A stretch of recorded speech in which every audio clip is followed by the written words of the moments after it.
Hello, Charity. Hello, Isaac. Good afternoon. Good afternoon. It's been a long time coming, but I'm excited you have invited us to this wonderful, beautiful place. Most welcome. Karibuni nyumbani. Asante Mikasa sana. sukasa. I love that.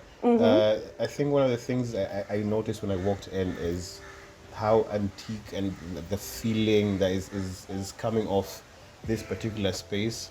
It's very beautiful, and it. I feel like it complements the fact that you're just not an artist, but the art itself. Like one of our friends said a few moments earlier. So tell us who Charity is. We want to know what's the story? What's the story behind the name? Who is Charity? Wow, oh my God, Isaac. That when you say, wow, that is a very simple question, but also not a very simple question because charity is a few volumes of books. It's charity. It's a very long story, but I will simplify that. Charity is this woman here who is not afraid to be different, not afraid to be an oddball. Charity is a fighter. Charity is kind and generous. Charity is very empathetic, and also, above all, Charity is human. Amazing. Yes. Amazing. Yeah. I love how you say Charity is an oddball because like it literally dives us into the main conversation. It's all stellar customized. Yes. Because ideally everything you make is not by chance. Absolutely not. It is specific for specific people, for a specific crowd. It is uniquely its own. Yeah. So, and even before we get into how exactly you work and create all these amazing pieces, Yes. like what is your inspiration? Like what inspired you to get into the fashion scene and to be so excellent at it over the years? Okay, so I'll go back to how this talent was born. So as a little girl, I come from a family of 12 siblings. We were 12 of us, but well, not in the same time. And my parents back then we were quite challenged. We were underprivileged, like most people would say. In plain terms, actually below the poverty line, like abject poverty, if I may say that. And my parents were Christians. And, every Sunday we would go to church, and all those things. And when I was about 12, I belonged to a certain choir in our church, and I was very active. And we were used to getting one dress every Christmas. We were only getting one dress every Christmas. So that dress you would wear it from January to December. So by the time the next Christmas comes, your dress is torn. Wow. Because it was the dress you used to go to the market. It's only one dress. Wow. Isaac, I mean one. Wow. The rest were tatters. They were not even you could not even go out of your gate with those clothes. And the school uniform, of course. And this particular time, I remember the bishop was coming, and it was such a big thing for me to go to perform in front of the bishop. It was very big for me. And it was during Christmas period, and everyone was getting a new dress, and I was expecting my mother was going to get me a new dress because it's time for a new dress. Yeah. And all my friends would go, I got my dress, and I kept waiting for my dress. So it's 2 days to the event, and my mama, sits me down and tells me, sorry, I forgot to mention something. Early along, like my mother was a weaver. She would do things with, like kiondos, and also she was working with crochet. So I used to be the best person who was helper. So I would, by the age of 7, I would crochet so well. I would create kiondos so well. So from the word go, I think I always had something with my hands.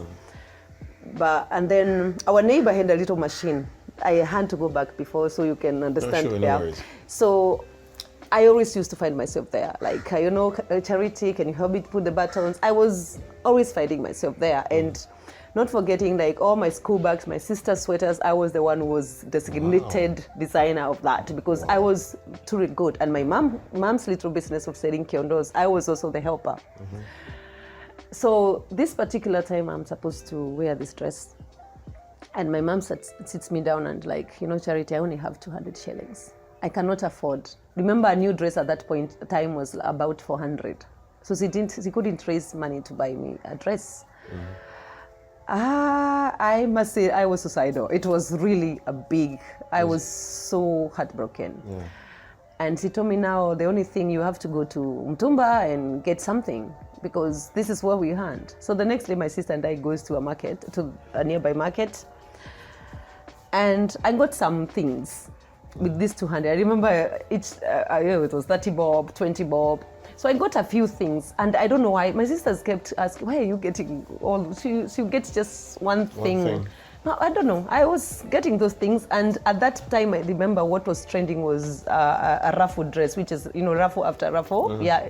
So my friends had those, and I did not have one. So I come back home, and I asked one of my friends to give me her dress. Isaac, to make the long story short, I worked with my hand with a needle and recreated that dress. You've got to be kidding me. No, I'm not. Wow. Yes. That is the first time, but wow. I will explain why it was not wow at that time. For me, it was a mode of survival. I was feeling sorry for myself. I could not see that, wow, you created this. Now when I look back, and I remember when we went, they were all laughing at me because mine was obviously... It was a little bit different than the other ones. Yeah. And I wish those days we had phones and I took a photo, because that dress, there's so many times I think I wish I kept that dress, I have it up to date, but we did not have that luxury of, as I said, we only had one dress per year. So at that moment for me, I didn't realize I had a talent. For me, it was a survival instinct. You don't look at that. You don't have that kind of luxury when you're born in poverty. That's we were having this conversation earlier. So for me, I was there feeling pity, feeling sorry for myself. And from then on now, my sisters got so psyched. We would work because I come from a place where we have tea and coffee. So we would go work in people's farm, make little money, and go to the motor. And I was the one now doing the alternations. So that's how we became. Now we started having 2 dresses. Remember, I was 12. So the next year, the following year, we started having more than one dress. So my mom got even to a point of even buying, little fabrics. So you do this, make the patchwork. That's how I grew up. Wow. And many years later, after when I went to the high school, for the same reason I could not even go through the high school. And I could also braid hair very well. And I remember when it became very clear that I was not going to go through the high school, my parents, I was taken to a hairdressing place by a good Samaritan. And I became a hairdresser. I forgot all about the creating dresses and everything all this time. And to make the long story short, years later, I found a way of getting back to school through the braiding. And I arrived at interior designing. Wow. Yes. All this time, every time when I did the hairdressing, I was the best in the industry. I was really I thrived really well. So I realized at that point, probably as sad as I was that my parents were not able to take me to high school and study political science as I wanted, because that is, I don't know, I've always been so intrigued by politics to the point of I don't even watch them anymore. That is off the record. So I'm going to the inspiration of Stella Customized. So many years later, I found myself, I really thrived, I must say. I thrived so much in the industry. And I always had this, you are doing well, you are being successful in your industry, but I always had something. I was never, it's like there's something out there I need to get to. And when I came to Malindi, I came to work as a hairdresser. By this time I had done so well, I had upgraded to even doing Caucasian hair. So that's what brought me to Malindi. Oh. Yes, I was working for Caucasian hairdressing. So I really as I said, I really thrived in that industry.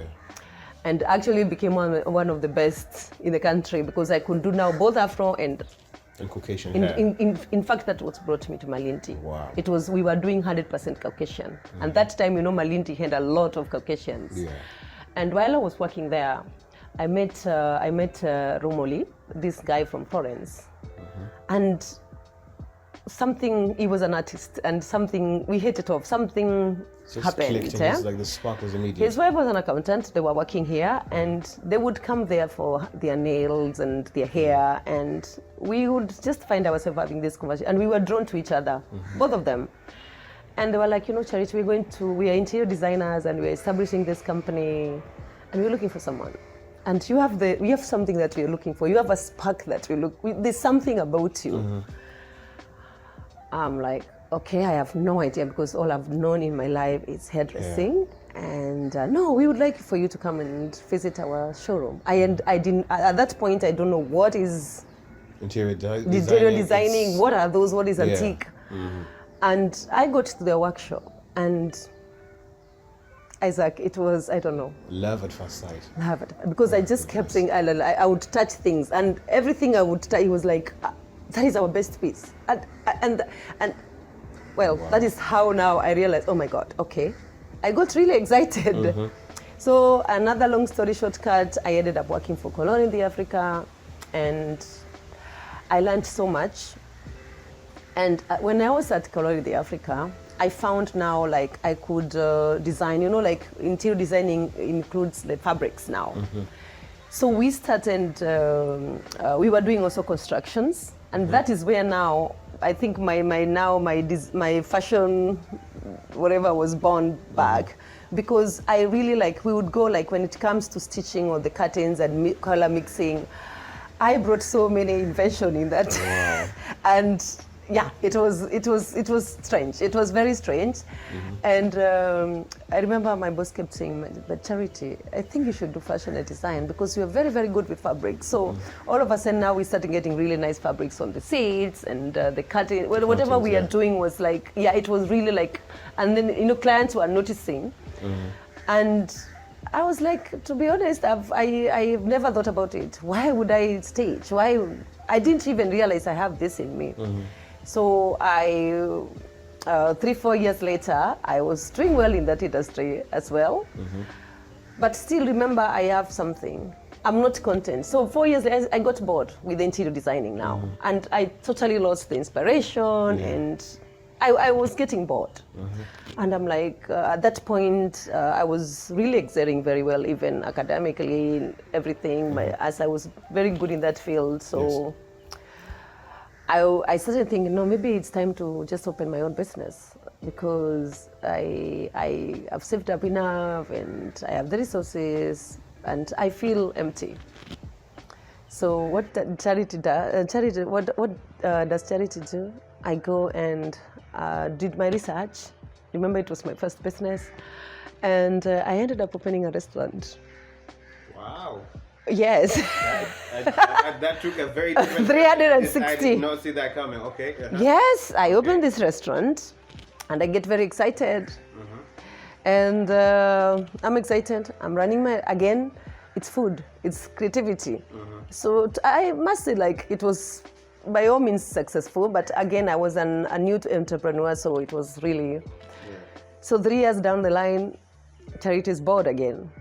I am so empty. I tell you, I'm so unhappy at that point. I don't know what now, because you are waking up going to work, but you don't have the enthusiasm. It doesn't at all. And that brings you down, because as a business, if you lose that, you start now even incurring debt. So that ended up quite bad, very, very badly. And I was lucky I couldn't get someone to sell. And then I'm here again now with no business, nothing. And I'm thinking now, what next? I had just the little bit of money that I made now, here comes Stella Customized, where she was born. I just got a little shop in Majengo and decided now, you know what, that was also circumstantial. I'm like, the amount of capital I have can only open a little boutique. So someone had told me that, in Uganda, Tanzania, you can, the imports are cheaper because of the duty free. So Charity is there in Kampala. I started now going to collect dresses. I opened a little boutique, and it was an instant hit. Wow. And the spark was back. So I would go to Kampala. I wouldn't go to Tanzania. I would go to Thailand. I would collect. and come to my boutique and sell. So it did not take me very long after. It was just, I think, after the first year, the business is doing well, but now I started noticing I'm getting very frustrated because clients would come in. African women are very voluminous. So, and some of these dresses are made in China, so the women there, the flames are very, so I started getting because you would see someone coming in my shop wanting to buy something. But they don't find their fit. They don't find their fit. And they are really liking my styles. So I still don't realize I have something in me. But at that moment, I must say, when I was running this something that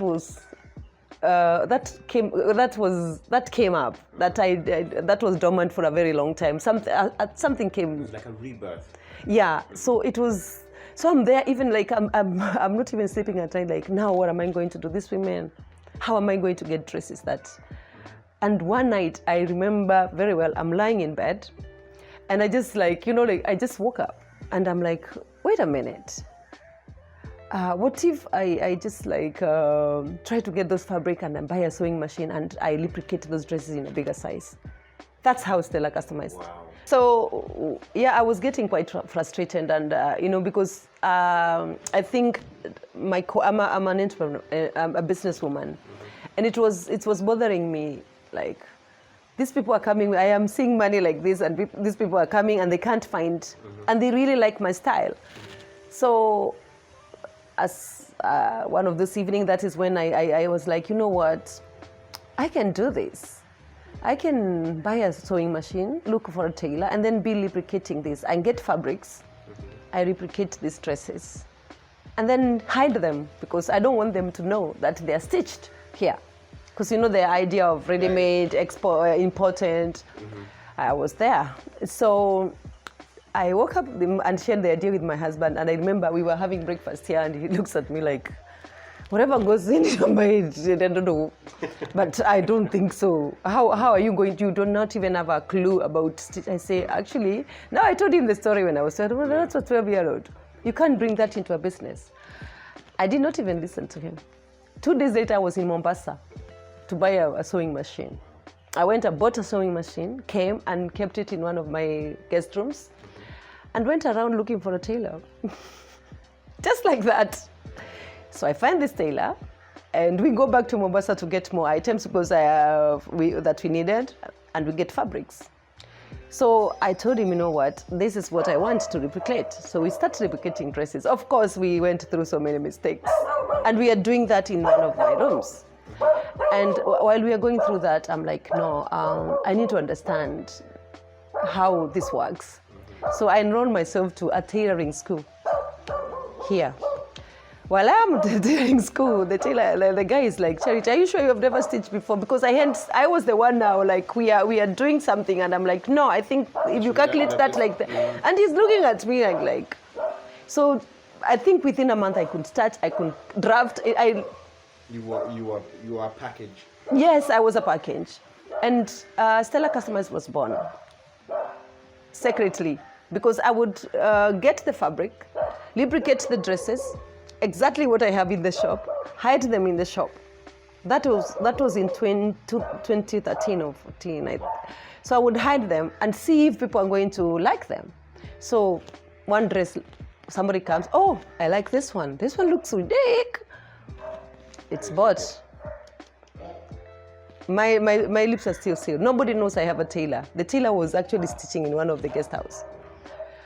The second dress is gone. The third dress is gone.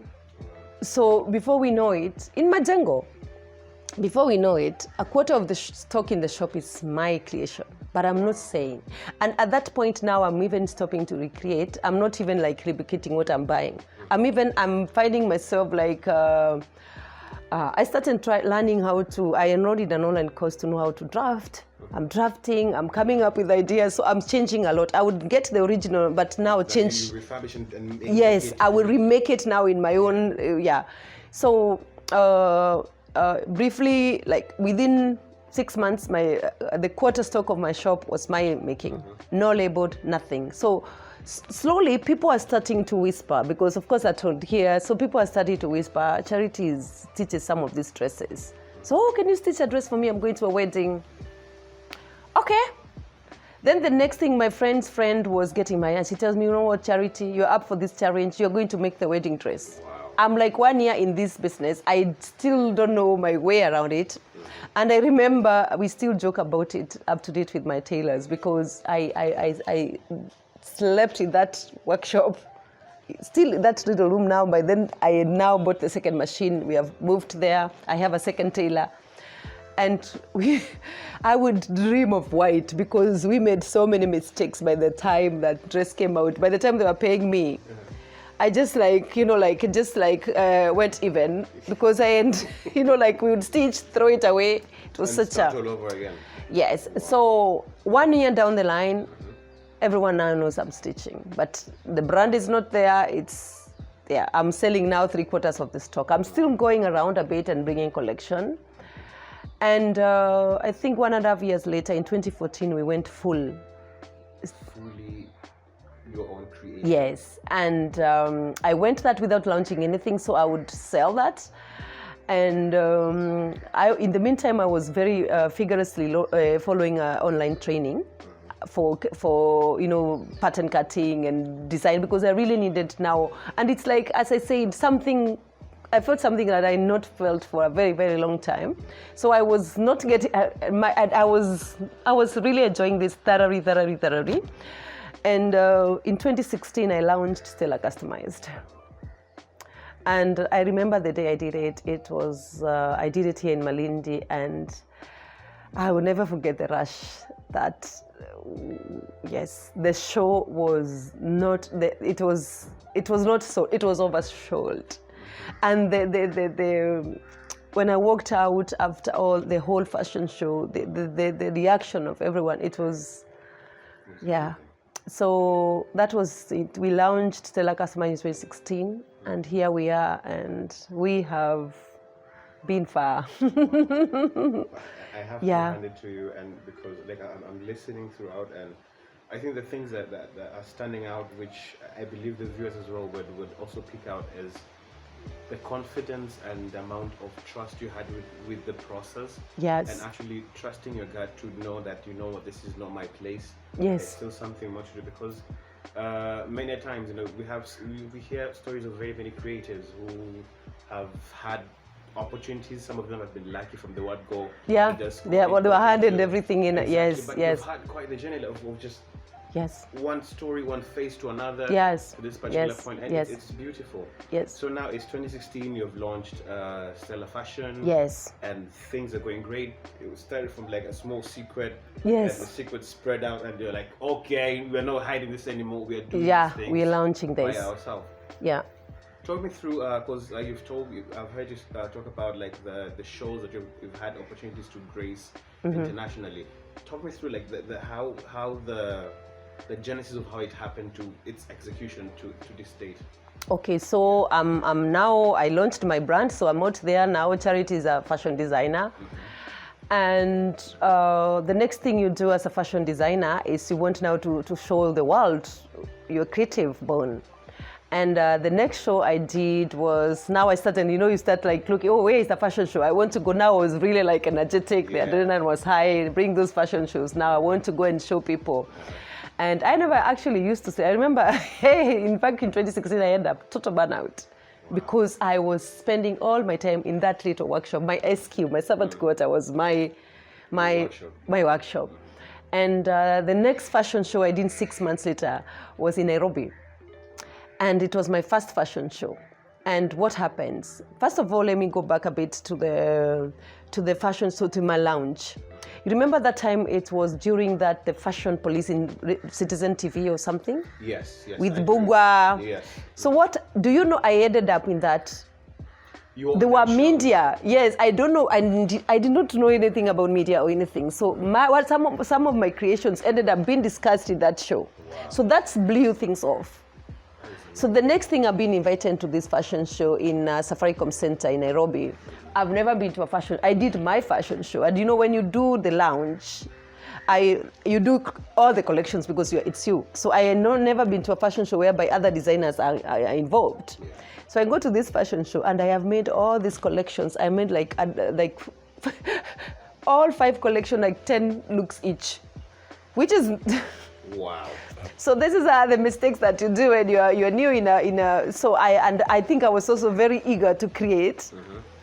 And I remember during my presentation, people were like, oh my God, this was hard show, because there were so many collections. And after, obviously there were media, and I remember I was really nervous because I was, sharing the runway with very established designers.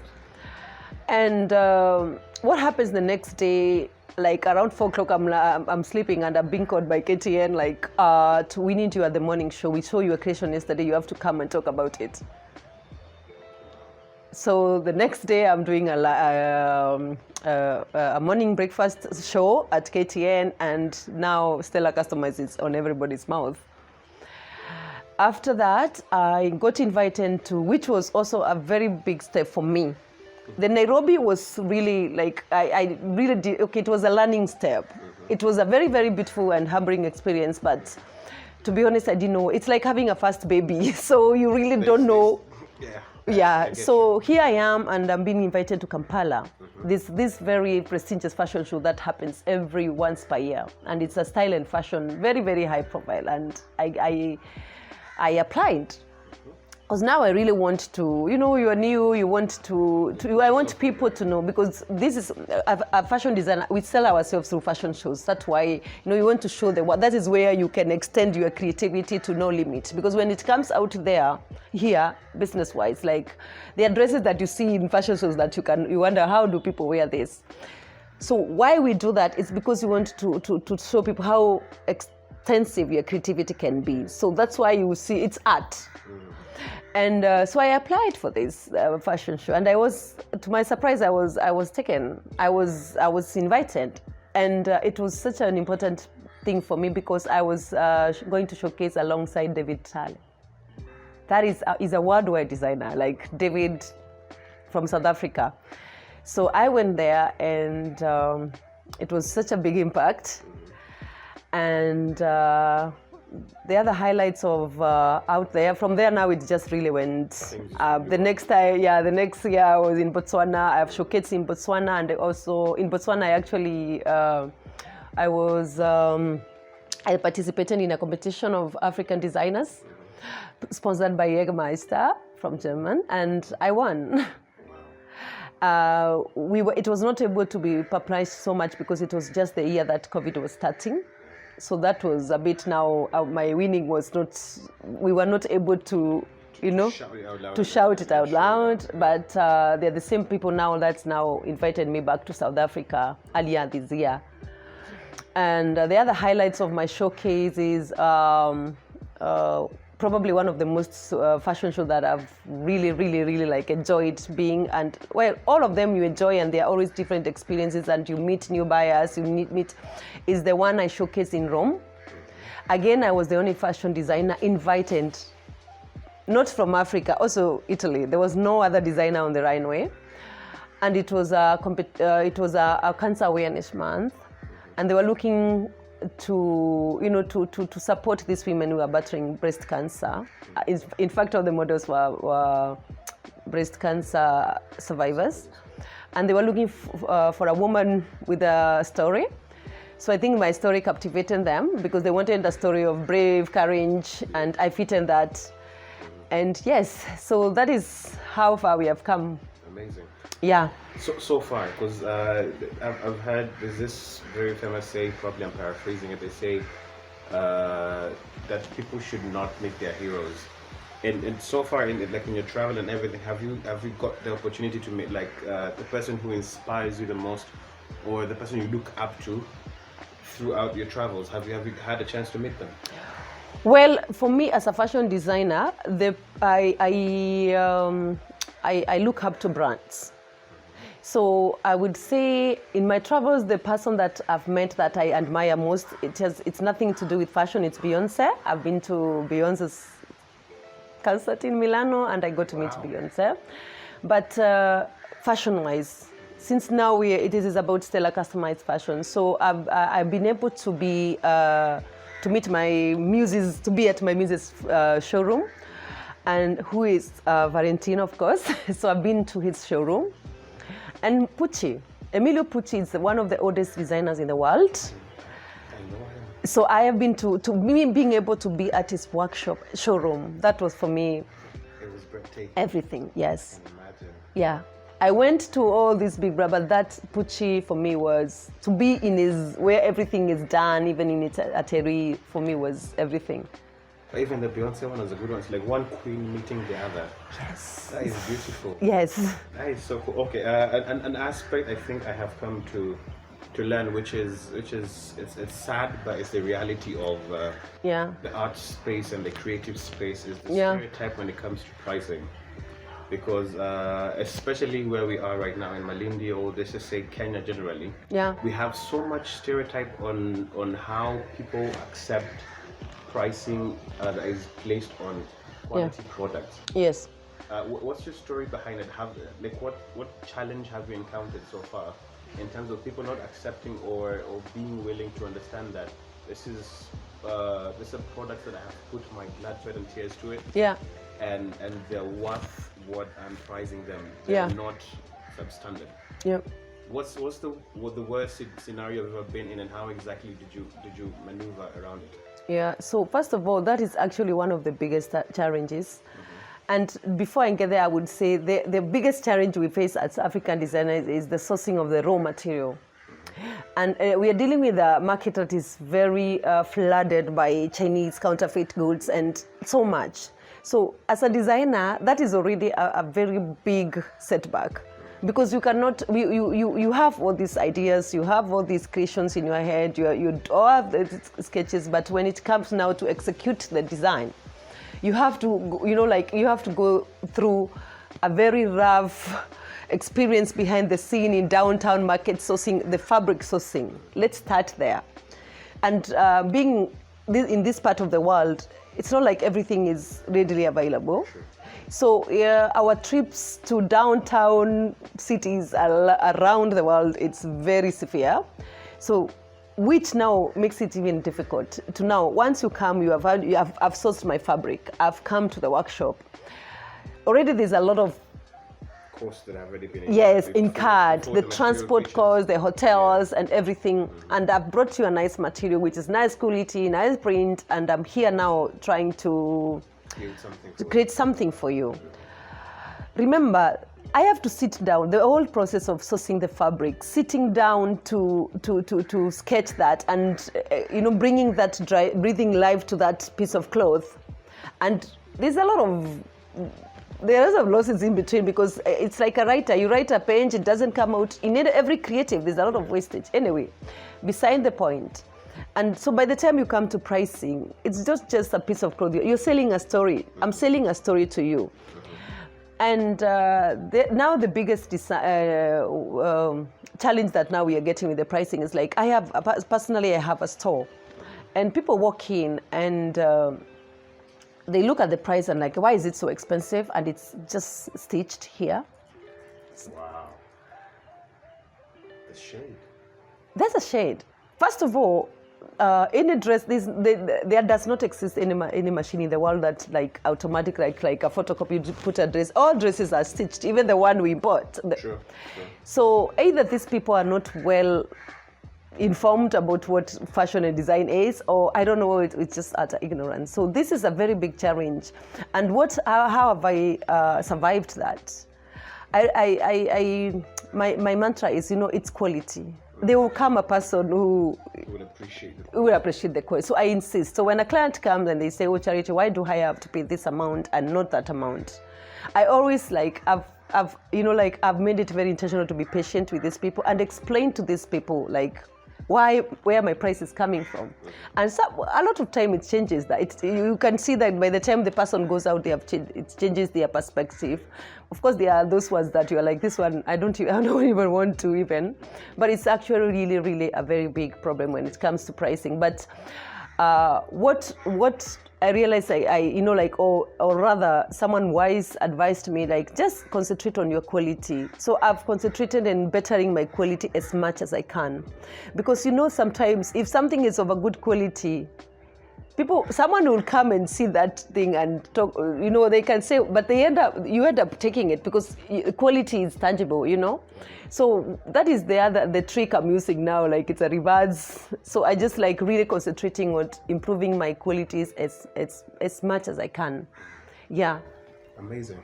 Yeah. I like that you brought the aspect of misinformation with the clients, even concerning them having questions concerning how exactly the pricing is done. But I feel in a general aspect, like the general population, the parents of young children who are aspiring to be fashion designers and getting into it, there's a large misinformation on what exactly fashion and design entails. Because growing up, I think the one thing, if it was among my passions and I mentioned to my parents that I wanted to be a fashion person, they would feel like you're wasting your life, you're throwing yourself away, you're just making clothes and people can buy clothes anywhere. Yeah. Why do you have to spend so much time being so creative and yourself? Yeah. So like majority of our population in third world countries, Africa and South America, we find ourselves in places where we're not understanding what exactly this industry carries. Yeah. What the culture is behind it, the motivation with designers and stuff. So in a very simplified way, to help all these parents and all these kids who probably are thinking, how will I tell my mom, how will I tell my dad this is what I want to do, how will I get them to see the picture and understand that this is something substantial, it gives me joy, it gives me happiness, and it makes me feel well. How would they explain to their parents what fashion and design is? Well, fashion and design is because this is also very misunderstood. So where's the difference? Because a lot of people do not differentiate between a tailor and a fashion designer. I'll tell you what a tailor is. A tailor is a person that you go to a tailor tomorrow, and I want a shirt. There are basics that you learn in the shirt in a sewing school. So this tailor will do, a shirt is a shirt. So he knows you need a shirt. There's no design. He will not even think to put that mark there, because that is a tailor. He does exactly what he knows how to do a coat. He knows how to do pants, because those are basic information. A fashion designer will invent a whole concept of attire. Look at the dress I'm wearing. So there's a basic call, but I will invent the hand like that. So a fashion designer is someone who invents like a whole costume garment from the print. I will say that because we don't have that now. We don't have those resources in Africa. But what a fashion designer really entails is like from the print of the fabric, from the kind of the fabric that is going to be, and to the dress itself. So that's why you see like the big houses, like in a more established countries, that you see like Armani. You see a print out there, say that is an Armani print. That is a Pucci print. That is a Versace print, because they designed that print. So this is a fashion designer. That is what it entails. And so a lot of people don't understand that. So us that we have lesser resources, that like me, I don't have a resource to buy those fabric printing machines. So what I do, I work with what I'm given, but I still come up with the concept of a dress.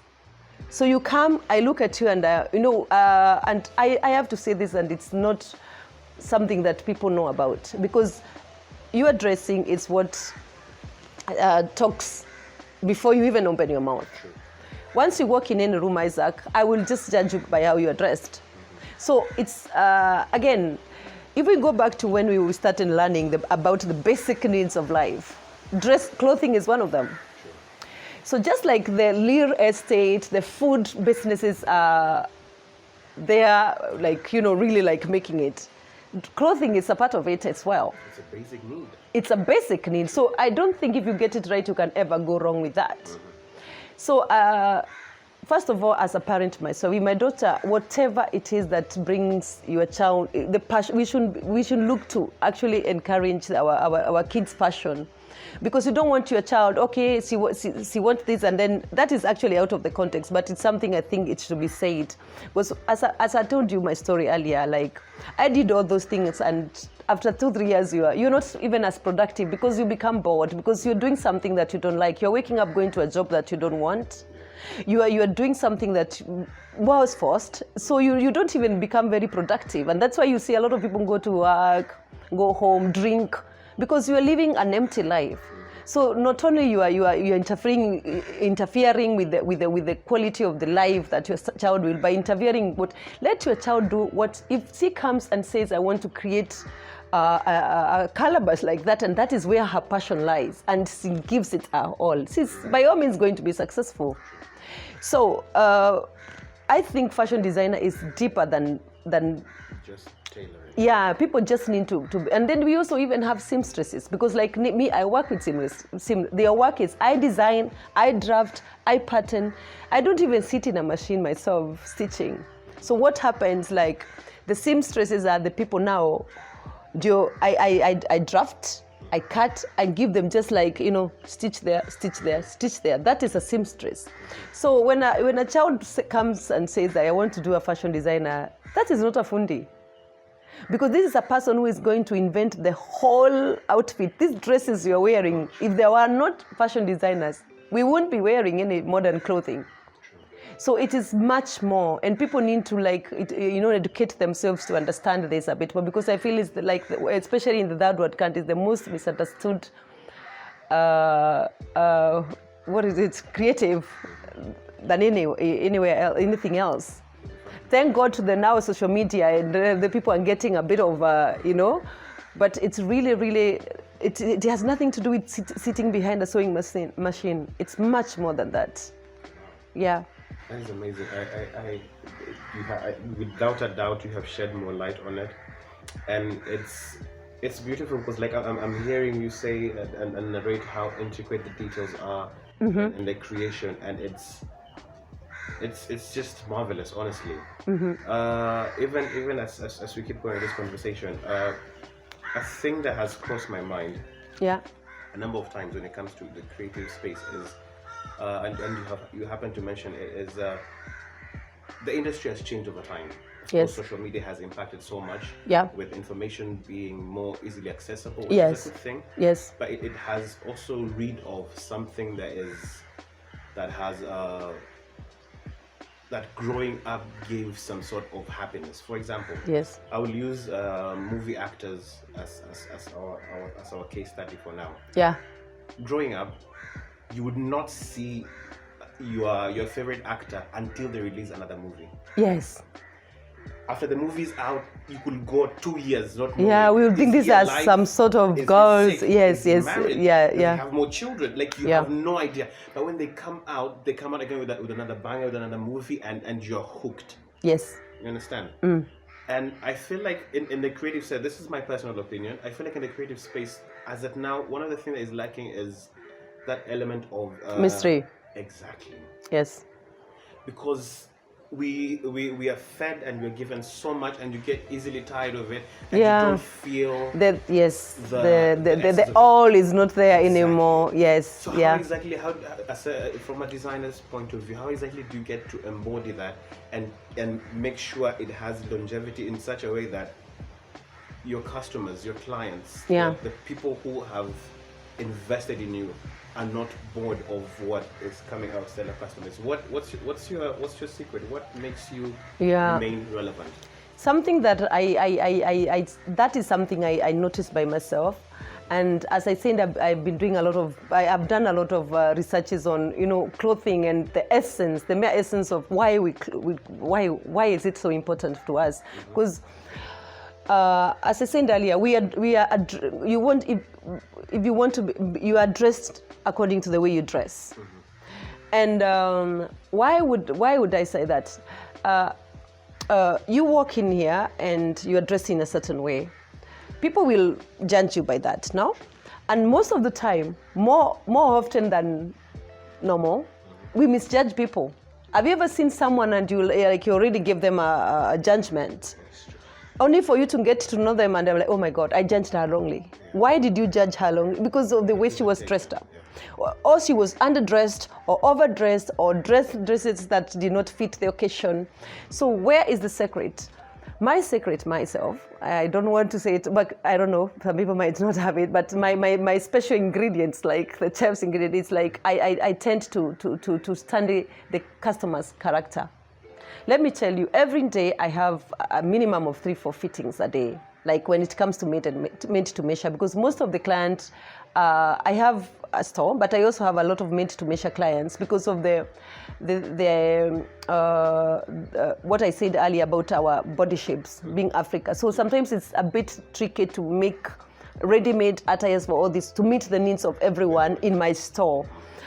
And because African women are structured differently. And by different is that like you can find one person with 3 sizes in one body. So it is very hard to create that. Okay? So what I found is what works for me. It's like once someone comes and consults me, I tend to look for the character of this person. Who is Isaac? What drives Isaac? So I dress your character such that if you walk in there, someone will be able to tell a lot about it by just looking at you. And this works because these women, it is strange. If you spend a day with me, you can tell when someone comes to fit the dress. And there are times they come out of the changing room and I tell them, no, I'm not going to let you go with that dress. And they're like, no, what do you mean? I like it. No, this dress, your body language is, yeah. And then the same person goes and wears another dress and comes, and they even start dancing. Like, they just automatically like becomes, and you see that dress and say, okay, that is now you. So I tend to look at the character because if you're bold, your dress should tell the world that you're bold. If you're reserved, your dress should tell the world that you're reserved. So, but I cannot be bold and then dress up in something that is, you look at me and say, no, okay, no. Like, so the character part. And that is also what has given me, it also works for me. I've realized it works for me also when I go to my fashion show. That's why every time I go to a fashion show, I'm usually, if not the first, I always like the first 3. Because I realize it works when you dress the character of a person, because we are all different. You, me, him, we can go to a shop and I say, oh, that's a nice shirt, and you won't get it. Why? So every one of us has a different character, and you want to communicate through what you're wearing. So that is what and then you find that client now like, oh, Charity understands me. Charity understands my body. So when they go out there, the comments they get. So this is what I'm working on, even bettering. Yeah, to understand my clients much, much more, their need, and and sometimes they come there and you're like, this will look, no, I can never. And then until it goes to embodied, even herself, you see, everything just changes. Yes, so that is my special ingredient. It's so beautiful. So it's like a mini hashtag, more than just a dress. Yes, more than just a dress, and because I also want the need to. I just don't want to make a dress for someone and just go out. I want this woman to walk, I want to dress a woman who will walk out there and feel like she can conquer the world because of something that I made. Yeah. Because our clothing determine our mood as ladies. It's true. Yes, so it's just a dress for me. Yes. Amazing. Something I also forgot to mention, which is very important, because as I said earlier, I'm an empathetic person, and because I came from very far, and my story, and through this journey, there has been a series of people that have held my hand, and that's why I was able to like rise against all odds, because the odds were there and they were huge, and it had taken a specific women that held my hand and saw a potential in me, and that is where I am. I owe it to them. I realized that you can do whatever you love, but also impacting other people's life. So when I make a dress for someone, I'm intentional about it. I've had ladies that come there sometimes, and someone just looking at me, Charity, you changed my life. I feel better. I feel, I have had those, and when this time happens, it's always so nice to me. And apart from them, and the other way I want to impact on lives of other people through what I do, while loving it, is. My crew, my team, they are a group of girls that I pick from very, very, very low background, and I train them myself. So the ones that is giving them a chance to to create something about their life, and we both grow. Yes, none of them is a professional that I hire from. No, I train them myself. From scratch. Yes. Customize them to become. I customize them too. So Stella Customize is not just a fashion brand that is out there to make money. It's also like I'm looking to create some impact through doing what I love. Of course. By holding the hands of this, and then, well, the dress will have more stories. So when you buy my stuff, you're not just buying a dress. You're buying a story, you're buying a personality, you're buying your image being seen how it's supposed to be. Yes, I want women to present themselves the way they should. That is amazing. Yes. Now this is a very selfish question. Yes. For me, I think one of the things I choose to embrace as a man, even on this side of the world, is emotion. Yes. I am a very firm believer of allowing your emotions to guide you sometimes. Yes. Because there's something about your gut instinct and everything that you feel. Yes. It gives you warnings where warnings ought to be. The instinct, yes. Exactly, and gives you a green light where it's supposed to be there. Yeah. What's with all the people that you have dressed so far, what's the most emotional person you have dressed? Not because they were dramatic or anything of the sort, but the story behind why they wanted the dress or why they wanted to have that change. What's the one that drove you to tears? You're like, oh my goodness, I finished this and I feel like I don't know, I feel like Mother Teresa or something. Yeah, mine was, I have two. So about a year ago, this girl came to me, and I tell you, somebody had, like, I don't know how she learned about me, but apparently it's one of many, because it was a wedding dress. And I think she had been saving for a very long time for her, Stella customized wedding dress was her ultimate, like. So we made the dress, and by the time we finished the dress, there were so many challenges back home that she was not able to pay fully for the dress. And I had put a lot of energy in that dress, and because we have seen a lot of that, but somebody like, which is also a compliment to me by the time, oh my God, I'm finally having a Stella customized dress. So it was really like that. And I remember her calling me crying 3-4 days before the wedding, and she said, we are not going to be able to take the dress because I cannot pay for it. And I told her, come, let's try your dress, and you're going to have your wedding. And the way that girl cried, it was so emotional. And the way the whole clan came, they were even bringing me a goat. So it was so emotional for me. And I told them, you know what, I don't want to receive anything. I am giving this dress with all my heart, and the only way you're going to pay me is just by enjoying your wedding. And you could tell the genuinity of our emotions, and she was really like, I am never going, like, I don't know, we were all crying. We cried so much. If you walked into that moment, you would have thought someone died. Because it was I felt so blessed at that time. I was like, God, you gave me this talent, and see, this is really, I touched someone. It was more than just money. And yeah, for me, actually, and I tell my clients, if they hear this, they will testify to it. I usually tell my client, for me, money is secondary. The primary satisfaction that I get is when someone just seeing them dance on that mirror, or me just sitting in a restaurant and seeing someone wearing my dress. I can't tell you how I feel. I always have butterflies. Or every time a client comes to fit, no matter how many times I've made a dress for this particular person, once they get there to change, I'm always with jitters. Like, I never get used to it. So that for me, and the main one, like I can say now, the highlight of the emotional part, and which made me feel also really blessed to be a part of, it's my trip to Rome. And the cancer awareness, that fashion show we did in Rome last year. And I remember I arrived, these women I had never seen. Remember, they were all cancer survivors. They have survived cancer. Breast cancer, some of them are even still going through it. So, and they were the models. So I had not seen them. I was just sent photos and measurements. I insisted on the photos again because the aspect of the character. I wanted to dress them according to their character.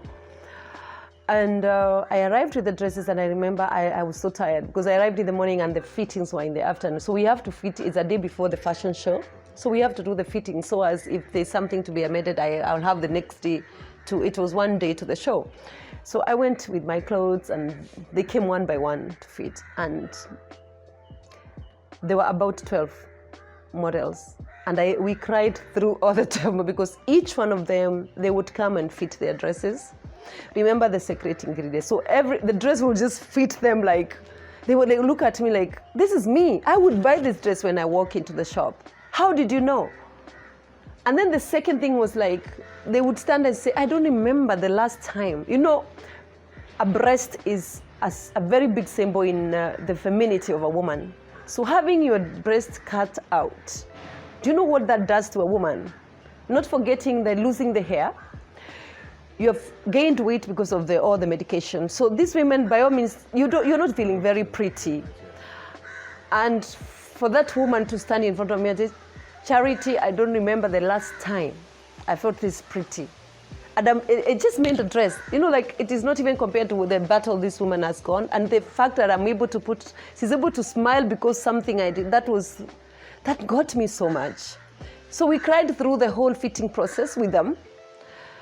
And the day of the fashion show, it was all full of just professors. There was doctors, and because it's a cancer awareness, so you can imagine mostly there were personalities, but mostly they were just professors. And I remember backstage was like a whole ocean of emotions, because they have their makeup, and I remember we were at the back, and this particular woman, she's lost both, and she's there, she's crying and looking at me like, I can't do this, I can't go in front of this. And I had to hold her hand and tell her, you know what, you're beautiful, you are gorgeous, you're very strong, and you're going to get up because of that and feel.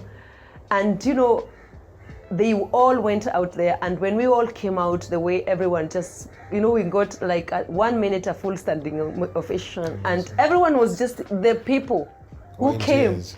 Remember, it's just dresses, and these women, the confidence these women walked with out there, I think it's got, because at the end, even the presenter was crying. So for me, it was, and to think that I was a part of that, for me, it was the most, I don't know, I will ever go beyond that. Mm-hmm. No. Wow. Okay, I'm anticipating big moments in my career or something, but I don't know. I can't see anything that is quite a high bar to beat. It was very high. It My was goodness. very high. And I felt so, this little girl from Embu who once, you know, like who wore her first pair of shoes at 14 years is here. At one dress a year. Doing this. Wow. And creating this impact. So that for me was very emotional. And you know, as an artist, artists, we are built with emotions. They are the most sensitive people. So a part of me being emotional naturally, because all artists are, we work with emotions, we work with it. So it was really, really the peak of, yes. Wow. And I was also really happy to be a part of that. I'm hearing you. I'm seeing it playing in my head. I'm feeling actual chills. Yeah. It's beautiful. Yes. It's a beautiful story. Yeah. One last thing, and before we finish, the one parting shot. Like, you have said a lot that is very helpful, very insightful. Yes. But the one thing that you would want your listener to listen to, a young girl somewhere. She could be in Embu, she could be in Kisumundogo. Yeah. She could be in Tarakaniti, she could be anywhere. Yeah. What is that one thing you want to leave her with, even as we're closing on this conversation? I would tell this girl that one thing, that as a girl being born in poverty, you are vulnerable. And I can understand if you cannot find, you can even not afford a sanitary towel, and you go out there and someone is offering a sanitary towel. You take that and run with it. And I would call that temporary solution to a permanent problem. So what I would tell that girl is one sentence that is self-explained, like, you should not let poverty define you. Yes. That's all. You don't have, just because you're poor, you are allowed to have dignity, because dignity, you can't buy dignity. So you can be, use that piece of cloth if you have to, but look at the permanent, you know, like don't solve a temporary problem with with a permanent problem with a temporary solution. And just because you're poor does not mean you cannot dream. Yes, you can dream. So don't let poverty define you. Because charity got here, so can you. Amazing. Yes. I cannot add anything to that. It's a perfect way to end it. Thank you Yes. so much for giving us It your was my time. pleasure. I have learned so much. I Same believe they here. have as well. So Yeah. God bless you, and we're Thank praying you for giving even me the- better and amazing peaks Yeah. as your career keeps on expanding. Thank you for giving me the opportunity to tell my story. And, I hope just someone out there will pick something and take it home. And Stella Casamat is always open for inspiration. So we are always open, and anyone who feels like working inside and, to get motivated, we are there. Amazing. Thank you so Yes, much. you're most God bless you. welcome.